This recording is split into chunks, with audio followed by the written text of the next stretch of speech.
Wow, mamtu mambo. Poa vipi? Safi mzima. Mzima sijui wewe. Napata kabisa imefuna kabisa ni. Hapo unapendeza vya. Yaani umependeza mamtu. Kawaida yangu. Kweli. Sasa mamtu. Kwa siku zote mimi nakutafuta sana hata sikupati. Tatizo ni nini mamtu? Wewe acha tu. Yaani uko nyumbani huko? Sitoki asubuhi, so mchana, so jioni. Yaani huyo dada kabana hadi kabana tena. Nikienda bombani yupo, nikienda kisimani yupo, nikienda huko yupo, kwa jinsi ya kutoka mimi sina. Na mimi mwenyewe bora hata nilivyokuona hapa. Sawa mamtu, usiongee sana sawa. Kingine sasa nikuulize, unajua sometimes huaga nashindwa hata jinsi ya kuelewa.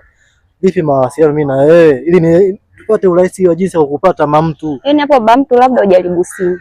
Iko ndo kitu cha pekee mimi na wewe tunaweza tukaongea tukakutana. Hapa nyewe nimeaga naenda huko kwa Aisha kupata madaftari yangu ya shule. Sawa, usijali mama. Shida si simu tu. Mimi nitakupatia. Sawa? Nataka uchague moja hapa. Ipi? Subiri. Hujanijua vizuri. Kitu gani cha kumpa mdogo wangu simu? Anamwambia nenda kasome. Eti wewe unaenda kwa Aisha, kumbe unakuja wewe. Niache na changanya. Niangalie vizuri. Na wewe, Fatuma, shida nini?